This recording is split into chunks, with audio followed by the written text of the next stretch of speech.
आज की chemistry class आप पढ़ रहे हो लेसन 10 और लेसन 12 में आप पढ़ रहे थे मुझसे कार्बोनिल कंपाउंड्स और कार्बोनिल कंपाउंड की केमिकल रिएक्शन भी स्टार्ट कर दी थी और उसमें हमने सबसे पहले पढ़ ली थी nucleophilic addition reaction of carbonyl compounds, नाभिक स्नेह योगात्मक अभिक्रियाएं। फिर कल जाते जाते मैंने आपको एक रिएक्शन और बताई थी जिसमें न्यूक्लियोफिलिक एडिशन के बाद एलिमिनेशन होता था। वो रिएक्शंस थी आपके अमोनिया व्युत्पन्न से अमोनिया डेरिवेटिव से, जिनमें आपने देखा था कि क्या होता था, कोई भी अमोनिया डेरिवेटिव जब कार्बोनिल कंपाउंड से रिएक्ट करता था तो ऐसे प्रोडक्ट बनते थे जिनमें कार्बन और नाइट्रोजन के बीच में डबल बॉन्ड होता था। आइए आज आगे की क्लास शुरू करते हैं और आज हम बात करते हैं हमारी नेक्स्ट कैटेगरी ऑक्सीडेशन, यानी वो रिएक्शन जहां कार्बोनिल कंपाउंड एक रिड्यूसिंग एजेंट की तरह बिहेव करते हैं, यानी इनका खुद का तो ऑक्सीडेशन होता है लेकिन ये दूसरे को रिड्यूस कर देते हैं। तो आइए इस कैटेगरी में वेरी फर्स्ट रिएक्शन देखिए, ये जो कैटेगरी में आपको पढ़ा रहा हूं ऑक्सीडेशन या रिड्यूसिंग प्रॉपर्टीज, ये आपके लिए बहुत इंपॉर्टेंट है, ना केवल एग्जामिनेशन पॉइंट ऑफ व्यू से बल्कि प्रैक्टिकल जो आप करते हो वहां पर भी ये रिएक्शन आने वाली है। प्रैक्टिकल में भी जो एग्जामिनर है वाइवा में आपसे इनके बारे में बात कर सकता है। तो इसमें वेरी फर्स्ट है विद टॉलेन रिएजेंट, टॉलेन अभिकर्मक से। तो टॉलेन रिएजेंट क्या होता है बेटा, अमोनिकल सिल्वर नाइट्रेट सॉल्यूशन को ही हम क्या कहते हैं, टॉलेन रिएजेंट कहते हैं। टॉलेन ने इसे कैसे बनाया, टॉलेन ने सिल्वर नाइट्रेट लिया, जब इस सिल्वर नाइट्रेट की रिएक्शन आप किसी एल्किली से करवाते हैं, बेस से करवाते हैं, तो पहली चीज ये होती है बेटा, नाइट्रेट सोडियम के साथ जाता है और क्या बना लेता है, सोडियम नाइट्रेट बना लेता है।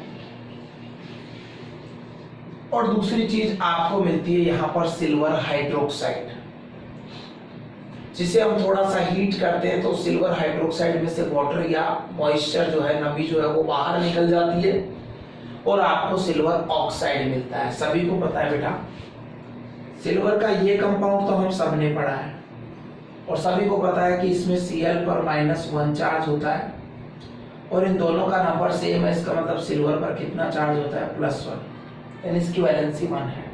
सही है। और ऑक्सीजन की वैलेंसी कितनी होती है, 2। तो जब सिल्वर का ऑक्साइड बनेगा तो उसका फॉर्मूला क्या हो जाएगा, Ag2O। तो सिल्वर नाइट्रेट को NaOH के साथ ट्रीट कीजिए, पहले आपको सिल्वर ऑक्साइड मिलेगा। सिल्वर ऑक्साइड के लिए आपको कितने सिल्वर चाहिए, 2 चाहिए, तो यहाँ 2 लीजिए। 2 लेते ही नाइट्रेट भी कितने हो गए, 2 हो गए, इसलिए सोडियम भी 2 करने पड़ेंगे और यहाँ सोडियम नाइट्रेट भी कितने निकल जाएंगे बेटा, 2 निकल जाएंगे। ये लीजिए। अब आप देखिए यहाँ पर ऑक्सीजन 2, हाइड्रोजन 2, यानी 2 ऑक्सीजन है और 2 ही क्या है, हाइड्रोजन है। उनमें से एक ऑक्सीजन जाके सिल्वर से अटैच हो गया, ये लीजिए क्या बच गया, ये H2O, तो साथ में वाटर बनेगा। तो सिल्वर नाइट्रेट को जब किसी एल्किली के साथ ट्रीट करेंगे तो पहले सिल्वर ऑक्साइड बनेगा। ये जो सिल्वर ऑक्साइड बना है अब इसको अमोनियम हाइड्रोक्साइड में डिसॉल्व करते हैं। जब इस सिल्वर ऑक्साइड को आप किसके साथ डिसॉल्व करते हैं, अमोनियम हाइड्रोक्साइड के साथ डिसॉल्व करते हैं, तो बेटा ये कॉम्प्लेक्स कंपाउंड बनाता है। कॉम्प्लेक्स कंपाउंड बेटा डी ब्लॉक के जो एलिमेंट है, सिल्वर आपका डी ब्लॉक एलिमेंट है, इसमें स्पेशल फीचर होती है कि ये क्या कर सकते हैं, किसी से इलेक्ट्रॉन ले भी सकते हैं। सिल्वर जनरली मेटल है और आप जानते हैं मेटल क्या करती है, इलेक्ट्रॉन डोनेट करती है, लेकिन ये कॉम्प्लेक्स, नाम ही कॉम्प्लेक्स है, इनको कोऑर्डिनेशन कंपाउंड भी कहते हैं। इनमें सिल्वर में क्या होता है, एम्प्टी डी ऑर्बिटल होने के कारण ये दूसरे मॉलिक्यूल या आयन से इलेक्ट्रॉन पेयर गेन भी कर लेता है, स्पेशल बिहेवियर है। तो सिल्वर में 2 इलेक्ट्रॉन पेयर गेन करने की कैपेसिटी होती है। तो मैं आपको बताऊं, देखिए ज्यादा भी नहीं समझ आएगा आपको, लेकिन जब हम 9th लेसन पढ़ेंगे ना आपका कोऑर्डिनेशन कंपाउंड या कॉम्प्लेक्स कंपाउंड, तो मेरी ये चीज आपको बहुत अच्छे से समझ में आ जाएगी। अभी केवल इतना सा ध्यान रखें कि अमोनियम हाइड्रोक्साइड ब्रेकडाउन होकर 2 चीजों में टूट सकता है, एक होता है बेटा अमोनिया और दूसरा होता है वाटर। सभी को पता है कि अमोनिया में सेंट्रल नाइट्रोजन एटम पर लोन पेयर है, इसलिए ये लुईस बेस की तरह बिहेव कर सकता है और इलेक्ट्रॉन डोनेट कर सकता है। तो ये क्या करता है, अमोनिया जाकर के सिल्वर को इलेक्ट्रॉन डोनेट करता है और अमोनिया के 2 मॉलिक्यूल सिल्वर को इलेक्ट्रॉन डोनेट करके और क्या होते हैं, इसके साथ अटैच हो जाते हैं और एक कोऑर्डिनेशन या एक कॉम्प्लेक्स आयन का फॉर्मेशन करते हैं। अमोनिया क्योंकि मॉलिक्यूल आपको मालूम है, मॉलिक्यूल पे चार्ज क्या होता है, 0 होता है। सिल्वर पर चार्ज कितना है अभी आपने कैलकुलेट किया, +1। इन दोनों के चार्ज का टोटल करोगे तो आयन का टोटल चार्ज आ जाएगा। 1 में 0 ऐड करो, कितना आ गया, 1 ही आ गया। तो ये पॉजिटिव आयन बन जाएगा। ये जो पॉजिटिव आयन बना है, अब ये क्या करेगा, यहां से नेगेटिव आयन को लेगा। नेगेटिव आयन के रूप में देखिए यहाँ कौन है, OH ही है एक्स्ट्रा की चीज, तो उसको लेगा और उसके साथ जुड़ जाएगा। इस तरह से आपको एक कॉम्प्लेक्स कंपाउंड मिलेगा। आप देखिए बेटा, मैंने एक स्क्वायर ब्रैकेट का यूज किया है यहाँ पर। इस स्क्वायर के अंदर का जो पार्ट होता है इसको कोऑर्डिनेशन स्फीयर कहते हैं। इस कोऑर्डिनेशन स्फीयर में 2 चीज पार्टिसिपेट करती है, एक तो मेटल और दूसरी जिसको आप कह रहे हैं इसको हम कहते हैं लिगेंड। 9th में बताऊंगा आपको, इसको लिगेंड कहते हैं। ये लिगेंड अपने आप में किसको कहते हैं, लिजेंड है, लिगेंड्स ऑफ लता मंगेशकर, जो अपने आप में अद्भुत हो, निराला हो, हटकर हो। मेटल सबको इलेक्ट्रॉन डोनेट करता है और अमोनिया मेटल को इलेक्ट्रॉन डोनेट कर रहा है, तो स्पेशल कैरेक्टर है, ये लिगेंड कहलाता है। तो मेटल और लिगेंड मिलकर के एक ऐसा कॉम्प्लेक्स बनाते हैं जिसमें ये दोनों इंडिविजुअल या फ्रीली अपना बिहेवियर एग्जिबिट नहीं करते, एक यूनिट के रूप में काम करते हैं, इसलिए एक स्क्वायर ब्रैकेट में दिखाते हैं। इसको कोऑर्डिनेशन स्फीयर कहते हैं। और इसके बाद चार्ज को न्यूट्रलाइज करने के लिए आयन यूज किए जाते हैं, इसलिए इसको आयनिक स्फीयर कहते हैं। ये 2 पार्ट इसके होते हैं। इस तरह से जो कंपाउंड बनता है इसका नाम होता है बेटा, सबसे पहले सिल्वर से जुड़े हुए लिगेंड्स को लिखा जाता है, एक जैसे 2 हैं तो डाई। इस अमोनिया को लिगेंड के रूप में हम बोलते हैं एमीन, है ना। डाई एमीन किससे जुड़ा हुआ है, सिल्वर से। सिल्वर की ऑक्सीडेशन स्टेट को रोमन सिस्टम में ब्रैकेट में लिखा जाता है, तो इसका नाम होता है डाई एमीन सिल्वर फर्स्ट। और बाहर नेगेटिव आयन जो जुड़ा है OH- को क्या कहते हैं आप, हाइड्रोक्साइड। ये diamine silver first hydroxide जो है, इसी को हम क्या कहते हैं, टॉलेंस रिएजेंट कहते हैं। मैं आपको फिर कह चुका हूं, ज्यादा डिटेल आपको पढ़नी है तो आपको वेट करना पड़ेगा लेसन 9 का। अभी नहीं हो सकता सब कुछ क्लियर, लेकिन वहां सब कुछ हो जाएगा क्लियर। क्या कहा आपको, हम पढ़ रहे हैं थर्ड कैटेगरी में हम पढ़ रहे हैं ऑक्सीडेशन यानी reducing properties of carbonyl compound, और इसको हम कहें हिंदी मीडियम के हिसाब से हम पढ़ रहे हैं ऑक्सीकरण, जिसमें एल्डिहाइड का ऑक्सीकरण होगा, यानी आप चाय की तरह व्यवहार करेंगे यानी का आप चाय को। कहा आपको पहली रिएक्शन है टॉलन रिएजेंट यानी टॉलन अभिकर्मक से। कहा होता क्या है, सिल्वर नाइट्रेट के अमोनिकल सॉल्यूशन को ही कहते हैं टॉलन रिएजेंट। सिल्वर नाइट्रेट को NaOH के साथ ट्रीट करा के या तो आप ये सिल्वर ऑक्साइड बना लो और इसको रिएक्शन में काम ले लो आप आगे, या सिल्वर ऑक्साइड क्या करता है, या सिल्वर नाइट्रेट भी मैं यहाँ लिख सकता था, कोई बड़ी चीज नहीं है। सिल्वर नाइट्रेट अमोनियम हाइड्रोक्साइड से रिएक्ट करके डाइएमीन सिल्वर फर्स्ट हाइड्रोक्साइड बनाता है। ओरिजिनली इस कॉम्प्लेक्स कंपाउंड को टॉलेंस रिएजेंट कहते हैं। कीटोन इससे कोई रिएक्शन नहीं करते, लेकिन जब एल्डिहाइड की रिएक्शन इस टॉलेन रिएजेंट से होती है, जब एल्डिहाइड की रिएक्शन इस टॉलेन रिएजेंट से होती है, तो हम क्या करते हैं, एल्डिहाइड को टॉलेन रिएजेंट की 2 to 3 ड्रॉप्स के साथ गर्म करते हैं। एल्डिहाइड को टॉलेन रिएजेंट की 2 to 3 ड्रॉप्स के साथ क्या करते हैं, गर्म करते हैं, हीट करते हैं। तो क्या होता है बेटा, ये एल्डिहाइड तो एसिड में ऑक्सीडाइज हो जाता है। एल्डिहाइड से एसिड कैसे बनाओगे, सबको पता है, CHO को किस में कन्वर्ट कर देंगे, COOH में। तो टॉलेन रिएजेंट की 2 to 3 ड्रॉप्स के साथ एल्डिहाइड को हीट करने पर एल्डिहाइड एसिड में ऑक्सीडाइज हो जाता है, जबकि टॉलेन रिएजेंट को रिड्यूस करके ये सिल्वर मिरर बनाता है। सिल्वर मिरर कुछ स्पेशल चीज नहीं है बेटा, जिस टेस्ट ट्यूब में आप टेस्ट कर रहे हैं ना, उस पर सिल्वर के पार्टिकल्स जो है वो जमा हो जाते हैं, उनकी एक ट्रांसपेरेंट लेयर बन जाती है, इसी को सिल्वर मिरर कह देते हैं। कई बार ये ब्लैक पीपीटी के रूप में भी बैठ जाता है। तो ये आपका सिल्वर मिरर हो गया साहब। अब आप क्या देख रहे हैं, हमारा जो एल्डिहाइड है वो एसिड में ऑक्सीडाइज हो गया और ये रिड्यूस होकर के सिल्वर मिरर बना रहा है। तो यहां से जब कॉम्प्लेक्स को बनाने वाला इसका कर्ता धर्ता कौन है बेटा, सिल्वर है। जब यही इसको छोड़ के चला गया तो ये किसके साथ रहेंगे, ये भी फ्री हो जाएंगे, यानी अमोनिया बाहर निकल जाएगी आपकी। चलो साहब, 2 अमोनिया थी, दोनों बाहर निकाल दीजिए। सिल्वर यहाँ आ गया, ऑक्सीजन को ये ले गया, RCOOH बचा क्या, अकेला H। अकेला H क्या करे, अकेला H फ्री स्टेट में रह ही नहीं सकता, इसलिए अब आपको क्या करना पड़ेगा बेटा, यहाँ टॉलरेंट रिएजेंट को बैलेंस करने के लिए कितने मॉलिक्यूल लीजिए, 2 लेते ही Ag कितने निकलेंगे, 2। अमोनिया कितने निकलेंगे, 2 2 जा 4। अब देखिए हाइड्रोजन भी 2 हो गए और ऑक्सीजन भी कितने हो गए बेटा, 2 हो गए। उनमें से यहाँ कितना ऑक्सीजन यूज कर लिया, 1, क्या बच गया देखो आप, H2O। तो यहाँ क्या बन गया, H2O। तो ये कहता है क्या कि अमोनिकल सिल्वर नाइट्रेट को ही कहते हैं टॉलरेंट रिएजेंट। आप ये नीचे वाली इक्वेशन याद रखें तो ज्यादा बढ़िया है कि भाई सिल्वर ऑक्साइड अमोनियम हाइड्रोक्साइड के साथ रिएक्शन करके ये डाइएमीन सिल्वर फर्स्ट हाइड्रोक्साइड बनाता है, इसी को टॉलरेंट रिएजेंट कहते हैं। जब इसके 2 to 3 ड्रॉप्स को, 2 से 3 बूंदों को हम एल्डिहाइड के साथ हीट करते हैं, गर्म करते हैं, तो एल्डिहाइड एसिड में ऑक्सीडाइज हो जाता है, ऑक्सीकृत हो जाता है, जबकि टॉलरेंट रिएजेंट के रिडक्शन से, इसके अपचयन से हमें सिल्वर मिरर मिलता है, जो टेस्ट ट्यूब या परख नली पर डिपॉजिट हो जाता है सिल्वर पार्टिकल्स के रूप में।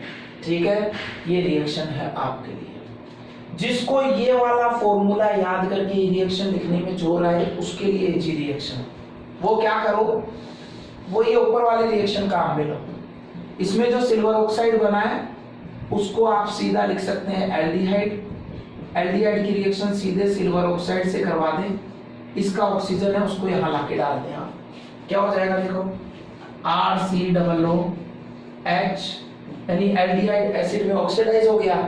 क्या बच गए, केवल आपके पास Ag। यही क्या है आपका सिल्वर मिरर, साहब ये सिल्वर मिरर बन गया। तो इजी वे में इसको याद रखने का तरीका है कि एल्डिहाइड की सिल्वर ऑक्साइड से रिएक्शन करवाइए, एल्डिहाइड खुद तो एसिड में ऑक्सीडाइज हो जाएगा, जबकि सिल्वर ऑक्साइड को सिल्वर में रिड्यूस कर देगा। तो ये एल्डिहाइड की रिड्यूसिंग प्रॉपर्टी को शो करता है। कीटोन ये रिएक्शन नहीं देते, इसलिए इस रिएक्शन का यूज एल्डिहाइड ग्रुप की टेस्टिंग में किया जाता है, CHO ग्रुप की टेस्टिंग में किया जाता है। या तो हमारी सेकंड रिएक्शन है रिएक्शन विद फेलिंग सॉल्यूशन, यानी फेलिंग विलयन से अभिक्रिया। क्या होता है फेलिंग विलयन, पहले तो ये आपको पता होना चाहिए। देखिए सब में नाम आ रहा है, टॉलरेंस रिएजेंट को टॉलरेंस ने बनाया था, तो फेलिंग सॉल्यूशन को किसने बनाया, फेलिंग ने। होता क्या है फेलिंग, देखिए बेटा आपका ये जो कॉपर सल्फेट है, इस कॉपर सल्फेट के एक्वस सॉल्यूशन को, यानी इसको वाटर में डिसॉल्व करते हैं तो स्काई ब्लू कलर का आपको एक सॉल्यूशन मिलता है, आसमानी रंग का आपको एक विलयन मिलता है। कॉपर सल्फेट के आसमानी रंग के इस विलयन को हम कहते हैं फेलिंग विलयन A। यानी वास्तव में फेलिंग विलयन जो है वो 2 सॉल्यूशन का मिक्सचर होता है, एक फेलिंग सॉल्यूशन A और दूसरा होता है Fehling solution B। Fehling solution A में कॉपर सल्फेट का जलीय विलयन होता है, कॉपर सल्फेट का एक्वस सॉल्यूशन होता है, जिसका कलर स्काई ब्लू या आसमानी रंग होता है। क्यों, क्योंकि इसमें Cu2+ आयन पाए जाते हैं। अब देखिए नेक्स्ट B। ये B क्या होता है, ये वास्तव में रोशेल सॉल्ट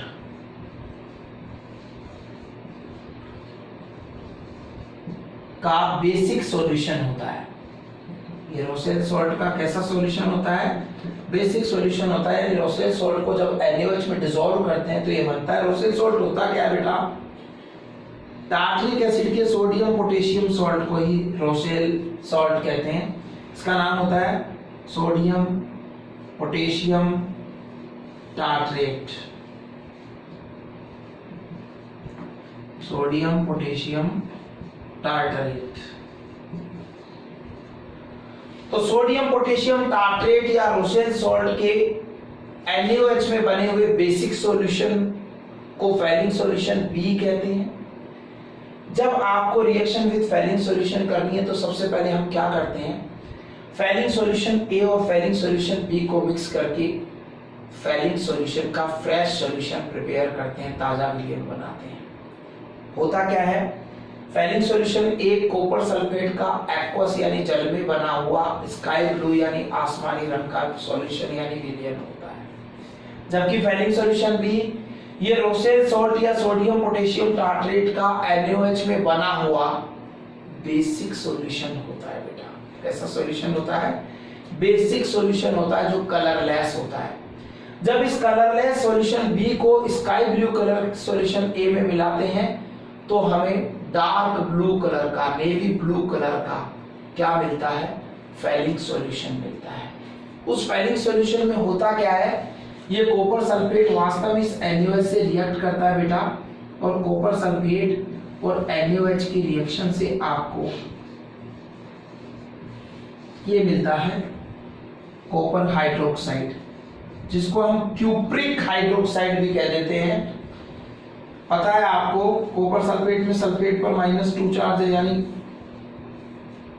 कॉपर पर क्या है, +2 चार्ज है। तो इधर Na+ और OH माइनस, तो कॉपर पर +2 चार्ज है, OH पर -1 चार्ज है। कितने OH चाहिए, 2, इसलिए CuOH का होल ट्वाइस बनेगा, निकलने वाला Na2SO4 सोडियम सल्फेट बना लेगा। अब ये जो क्यूप्रिक हाइड्रोक्साइड बना है बेटा, यही आगे रिएक्ट करेगा किसके साथ, एल्डिहाइड। क्या होता है, जब एल्डिहाइड को इस फैलिंग सॉल्यूशन के साथ, इसके लिए क्या करेंगे, टेस्ट ट्यूब में जितना हम एल्डिहाइड लेंगे उतना ही क्या करेंगे, फैलिंग सॉल्यूशन मिक्स कर देंगे। पहले एक अलग टेस्ट ट्यूब लेंगे, उसमें फैलिंग सॉल्यूशन ए और बी को मिलाकर के हम फैलिंग सॉल्यूशन ए प्रिपेयर करेंगे। फैलिंग सॉल्यूशन ए जो बन गया उसमें क्यूप्रिक हाइड्रोक्साइड हमारे पास आ गया है। अब इस फैलिंग सॉल्यूशन को हम किस में मिक्स करेंगे, इक्वल अमाउंट में दूसरी टेस्ट ट्यूब में भरे हुए एल्डिहाइड में मिक्स करेंगे। आप चाहें तो इसको तोड़ के भी लिख सकते हैं कि ये जो क्यूप्रिक हाइड्रोक्साइड है इसको पहले से ही आप तोड़ करके क्यूप्रिक ऑक्साइड में बदल दें। अगर आप ऐसा करेंगे, यहाँ पर इसको हीट किया ना, हीट करने पर बड़े बड़ों का पानी निकल जाता है, तो हाइड्रोक्साइड का भी पानी निकल जाएगा और ये किस में बदल जाएगा, क्यूप्रिक ऑक्साइड में। और हम कह रहे हैं इसको रिड्यूस करके हम CuO2 बना देंगे। देखो अब कोई दिक्कत ही नहीं है आपको। 2 कॉपर 2 ऑक्सीजन थे, 1 ऑक्सीजन इसमें चला गया, ये RCOOH बन गया, और अब 2 कॉपर के साथ एक ही ऑक्सीजन रह गया, ये CuO2 बन गया, क्यूप्रस ऑक्साइड बन गया।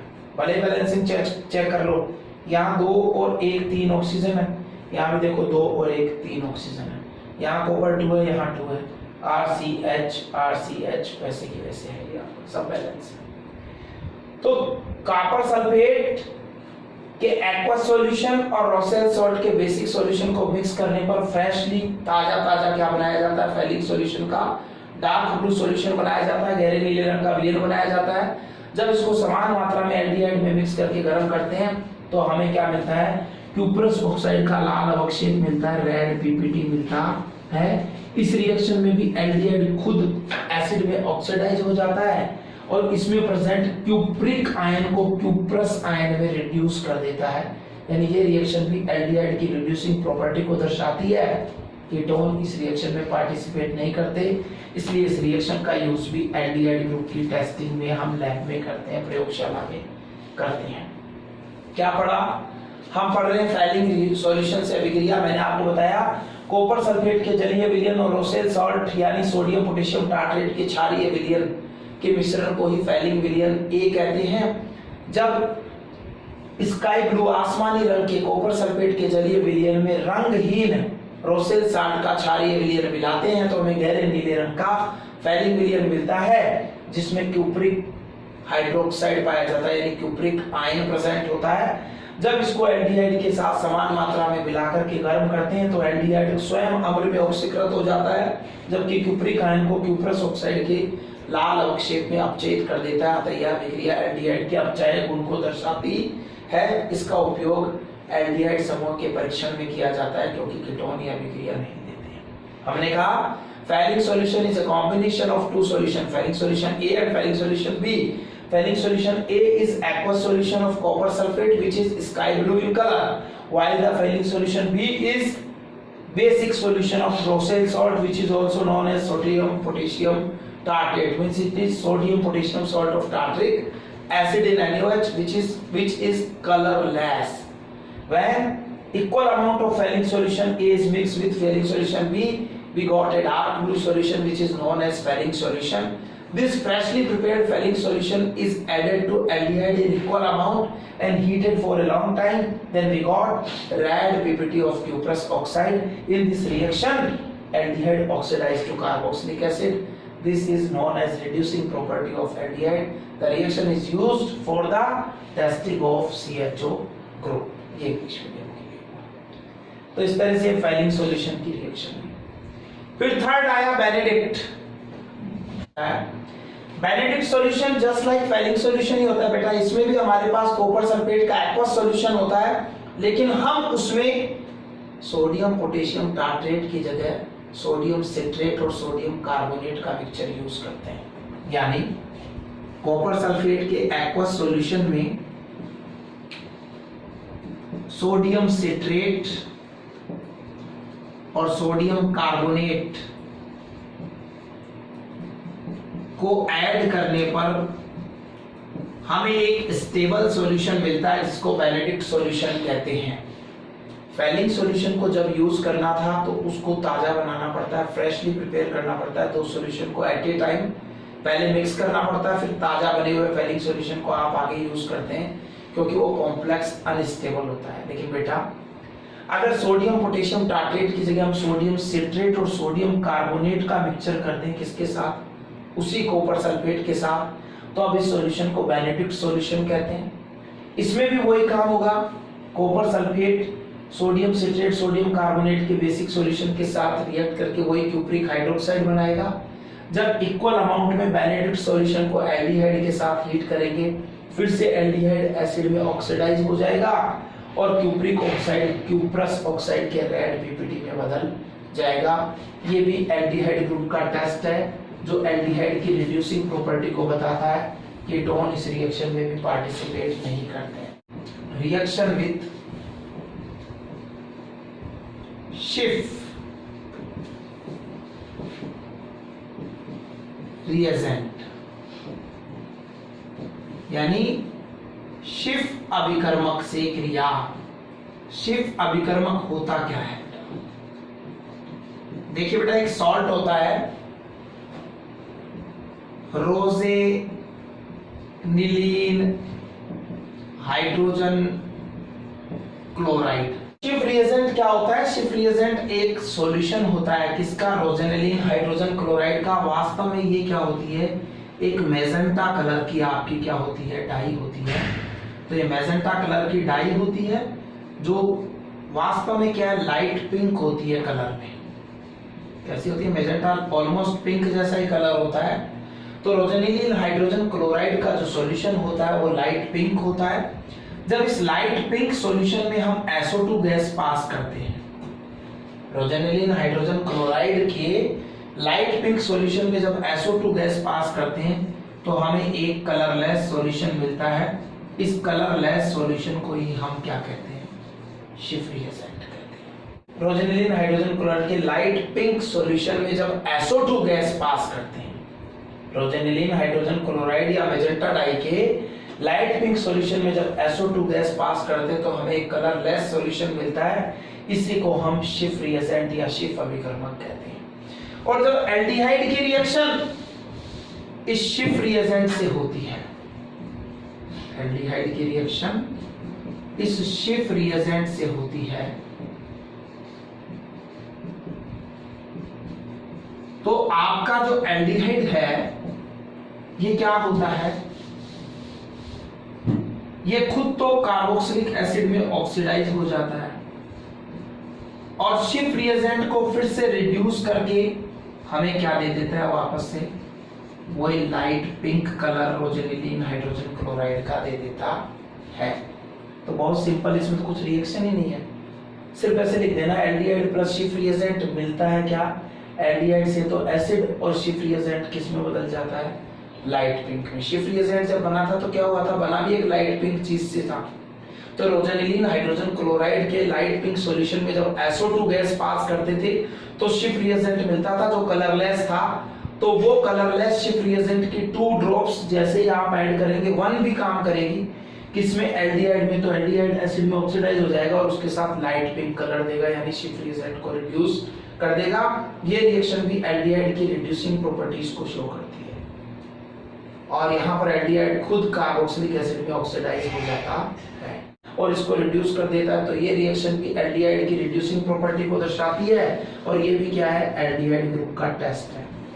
तो एल्डिहाइड ग्रुप के लैबोरेटरी में 4 टेस्ट करने वाले हैं। टॉलन रिएजेंट के साथ सिल्वर मिरर देगा, फेरिक सॉल्यूशन के साथ क्यूप्रस ऑक्साइड का रेड पीपीटी देगा, बेनेडिक्ट सॉल्यूशन के साथ भी क्यूप्रस ऑक्साइड का रेड पीपीटी देगा, शिफ्ट रिएजेंट की 2 ड्रॉप्स के साथ क्या देगा, लाइट पिंक कलर देगा। इस तरह से आप आइडेंटिफाई कर लेंगे किसको, एल्डिहाइड ग्रुप को। तो ये 4 रिएक्शन आपने पढ़ी ऑक्सीडेशन कैटेगरी में, चारों की चारों क्या करती है, एल्डिहाइड की रिड्यूसिंग प्रॉपर्टी को शो करती है।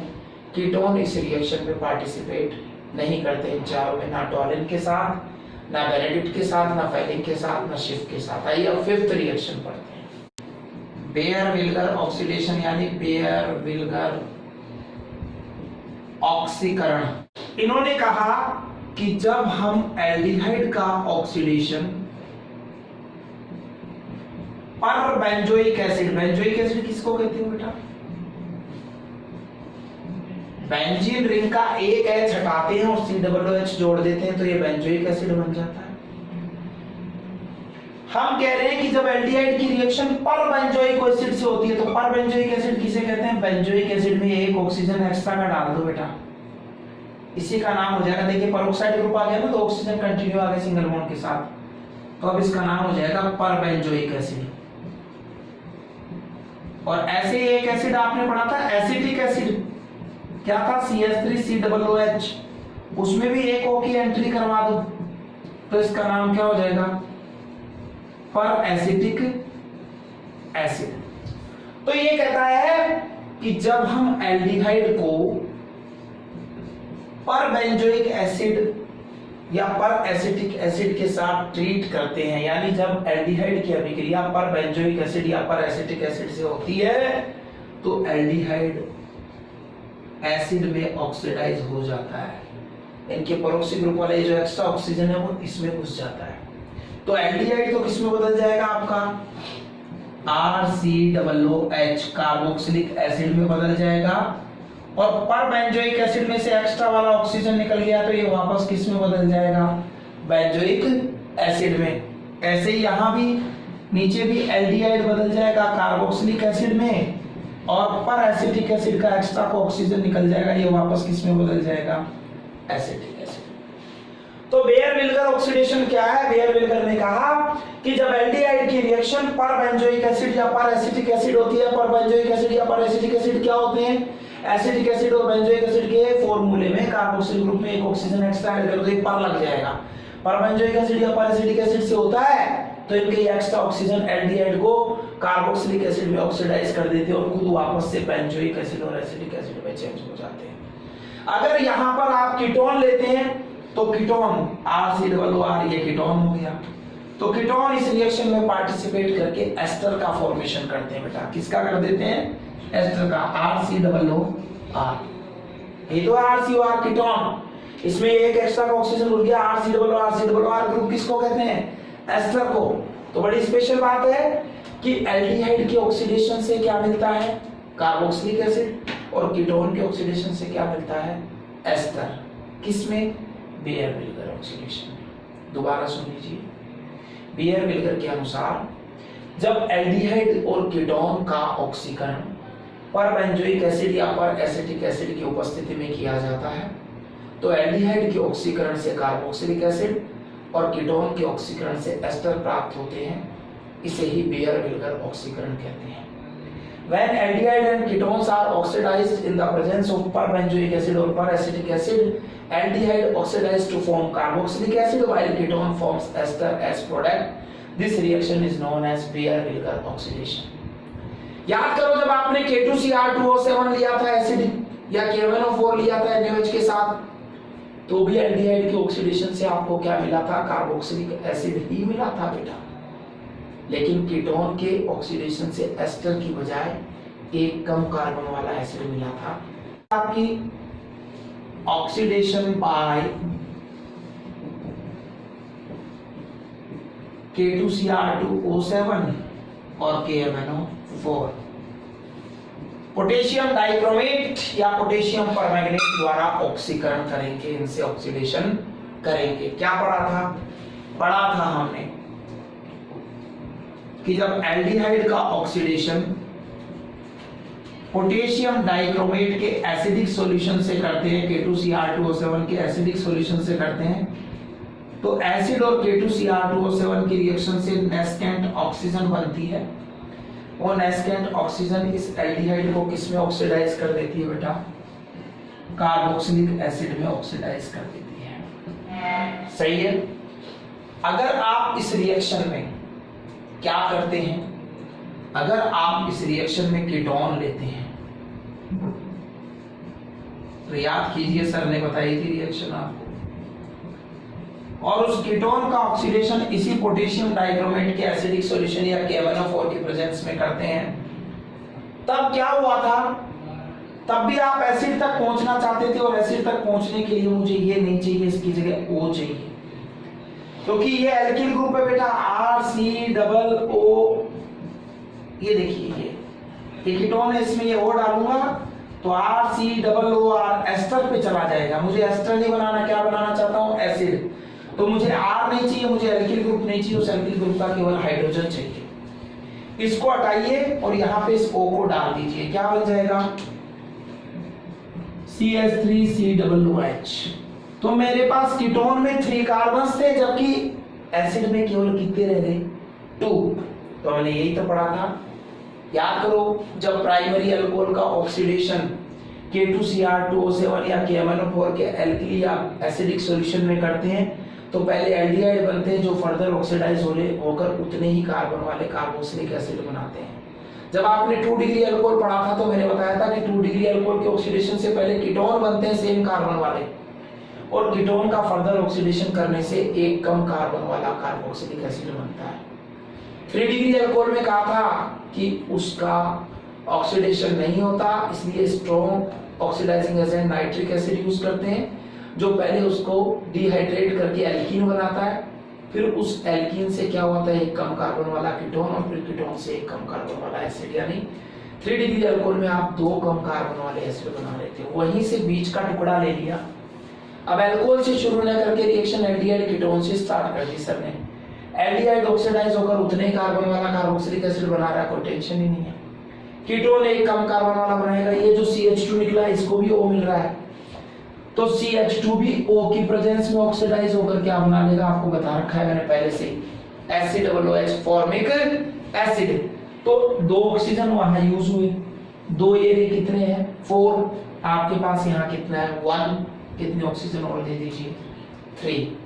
तो कीटोन के बेयर विल्गर ऑक्सीडेशन से एस्टर बनता है, लेकिन उसी कीटोन का ऑक्सीडेशन जब K2Cr2O7 के एसिडिक सॉल्यूशन या KMnO4 के बेसिक सॉल्यूशन की प्रेजेंस में करते हैं, तो हमें एक कम कार्बन वाला कार्बोक्सिलिक एसिड मिलता है। रिएक्शन है हमारी हैलोफॉर्म रिएक्शन।